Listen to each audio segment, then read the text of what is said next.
We'll begin with breaking news in New York City, where a grand jury has declined to indict an officer in the death of Eric Garner. Garner died in July from a police chokehold after a heated altercation with police after he was reportedly found illegally selling tobacco.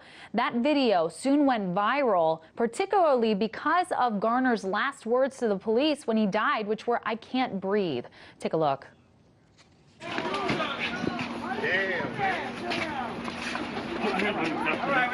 And within all that time, the guy was still around his neck.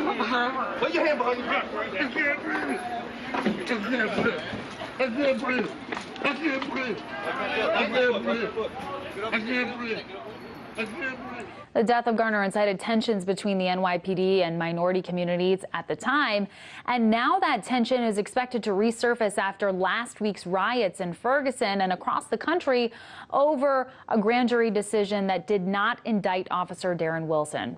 The mayor of New York, Bill de Blasio, weighed in on the decision earlier this evening, and he made an appeal to residents to protest peacefully. Take a listen.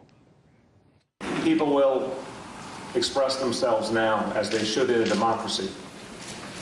I ask everyone to listen to what Ben Garner said and what Eric Garner's son said as well.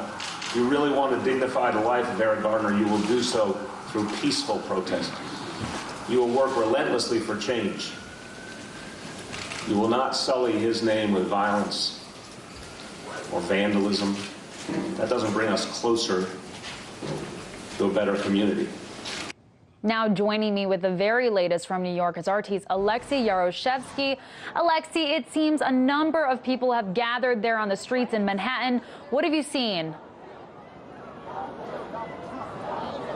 Well, Amira, this is just a part of the protesters. We've seen many more just literally an hour ago. There were literally several hundred people here at this particular spot next to the Rockefeller Center, and there were occasional scuffles with the police, and there were some tensions here. I would say it wasn't particularly very violent, and it was not particularly very tense here, but at some points, yeah, indeed it was quite bad. Now, the protesters, we understand, they pretty much dispersed into several areas across New York City.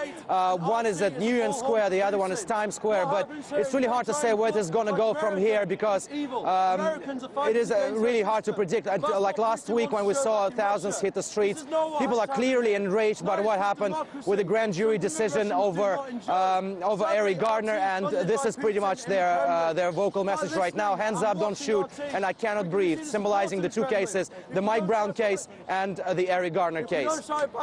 And at a press conference earlier today, I mentioned that the mayor made a plea for residents to remain peaceful while, of course, expressing themselves. Does that seem to be the case? Are the protesters, by and large, peaceful? Yes, I would say so. They are very peaceful. I have never seen anything like what I saw last week in Ferguson. So can be said about the police. There's been no real violence here, but again, we don't know where it's going to go from here. All right, RT correspondent Alexei Yaroshevsky, thanks for that reporting.